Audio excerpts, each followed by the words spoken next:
Olá, meus amigos, graça e paz.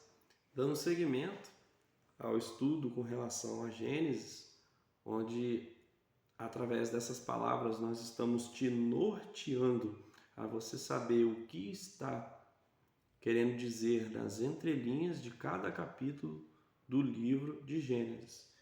Então, nessa terceira linha de raciocínio, onde nós meditaremos do capítulo 5, versículo 1, até o capítulo 6, versículo 8, onde estará nos falando, onde anteriormente precede com a narrativa das origens humanas, nessa terceira linha de raciocínio, vai nos falar sobre a narrativa da linhagem de Adão, tá? Então, dentro da linhagem da narrativa de Adão, essa genealogia contrasta com a linhagem de Caim, onde nós notamos a diferença entre os Lameques ao final de cada uma. E nós observamos duas coisas importantes, onde a primeira delas começa lá no capítulo 5, versículo 3 e termina no capítulo 5, versículo 29, com ecos do prólogo. Ou seja, Sete é semelhante a Adão. Noé trará consolo da maldição. Segundo, um homem nessa linhagem, cujo nome é Enoque, continua a experimentar a presença de Deus, onde, a despeito de alguns detalhes confusos, que não percamos a referência de Gênesis capítulo 6, dos versículos 1 até o 8, que é a degeneração total da raça humana, onde nos leva, onde leva a Deus a agir em juízo. Misericordiosamente, no entanto, a Noé o Senhor mostrou benevolência. Esse mostrar benevolência nós lemos no versículo 8 do capítulo 6 do livro de Gênesis, Esse capítulo 6 aí é um capítulo onde divide opiniões, divide até mesmo teorias, com relação aos néfilins, aos anjos caídos, etc. e tal, mas o meu enfoque principal é te nortear sobre o que fala dentro dessa linhagem familiar de Adão. E o que me chamou a atenção, resumidamente falando aqui, dentro dessa linha de raciocínio, que é a linha de raciocínio de número 3, nós vemos que começa lá a partir de Adão, onde de repente, com o caminhar dos acontecimentos, isso vai levando o homem a se esquecer de Deus, Mas nós vemos que uma dessas coisas importantes, onde a primeira delas, ela começa e termina, com ecos do prólogo, ou seja, Sete é semelhante a Adão.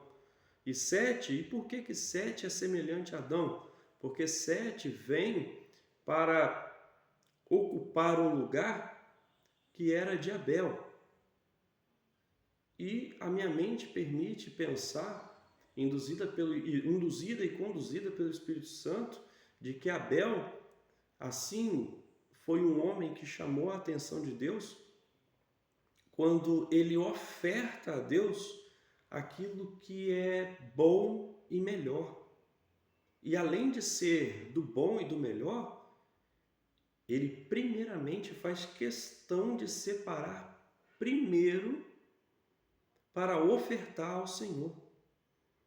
Sabe? É parecido com um costume peculiar que as nossas mães têm, Por exemplo, a minha mãe tem um costume de que se termina de fazer o almoço ou termina de fazer a janta, aquele jantar fresquinho ou aquele almoço fresquinho, recém-feito, ela primeiramente tira a porção de quem está ausente e que marcou anteriormente com ela que iria almoçar ou que iria jantar com ela. Então ela vai na panela antes das demais pessoas presentes levantarem dos seus lugares e irem tirar a sua porção, o seu prato de comida, minha mãe vai lá e tira, né? Primeiramente, aquele alimento fresco e guarda numa marmitinha ou num prato para aquele que está ausente.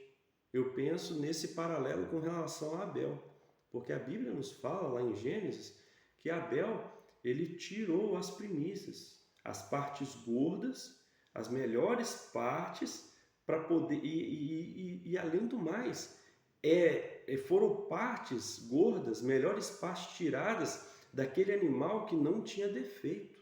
Olha que interessante.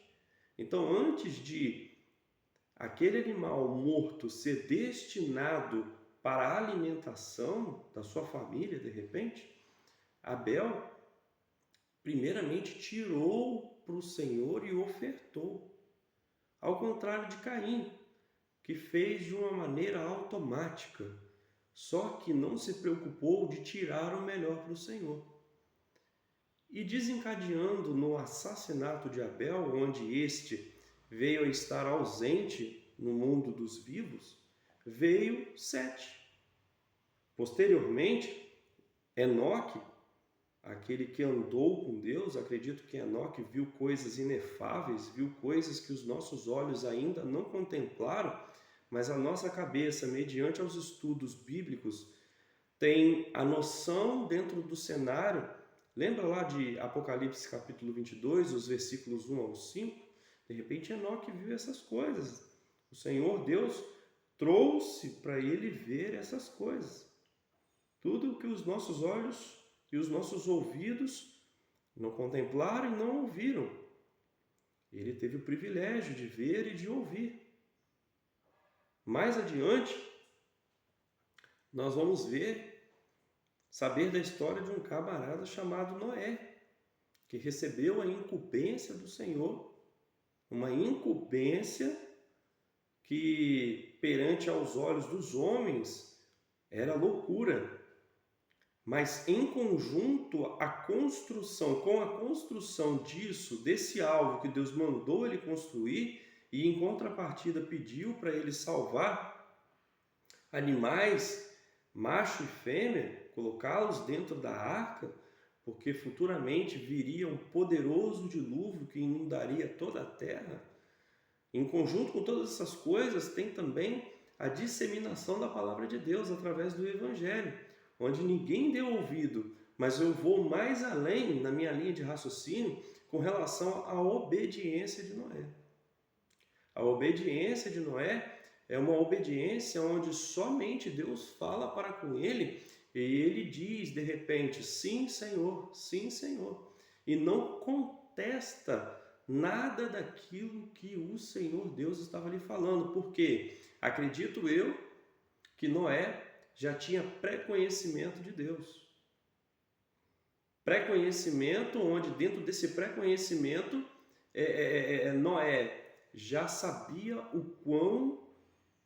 o significado do Deus Todo-Poderoso, aquele que Abraão falou, aquele que Isaac falou, aquele que Jacó falou, desse Deus Todo-Poderoso, que mostrou todo o seu poderio, certo?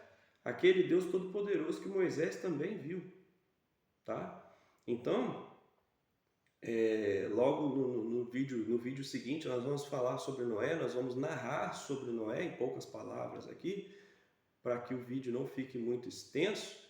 É isso que a minha cabeça tem com relação à palavra de Deus, dentro desse cerne, onde a narrativa da linhagem familiar de Adão, onde cada membro, né, lá embaixo, na genealogia descendente, tem o chamado do Senhor e a incumbência do Senhor. E é interessante que Deus mostrou benevolência para com Noé. E o que Noé fazia para chamar a atenção de Deus? Com certeza uma das coisas é relacionamento, é oração, obediência, fazer tudo que o Papai do Céu mandar, por mais louco que seja. Lembrem-se de Abraão, quando Deus falou, pega o seu menino, vai para o alto do monte e ofereça como holocausto para mim, como sacrifício para mim. Ele não contesta o que Deus fala, mas sim vai, e quando está naquela cena onde ele vai desferir o punhal sobre o menino, Deus fala: não, não faça isso. Ele imediatamente para, quando olha para o lado, o sacrifício já está lá disponível. Mas o que essa passagem quer nos dizer é com relação à obediência. Que você seja e continue sendo obediente, por mais que não entenda. Mas para que você venha a entender, medite na palavra de Deus, ore a Ele todos os dias e em todos os instantes, para o conhecer mais e mais. Que Deus te abençoe.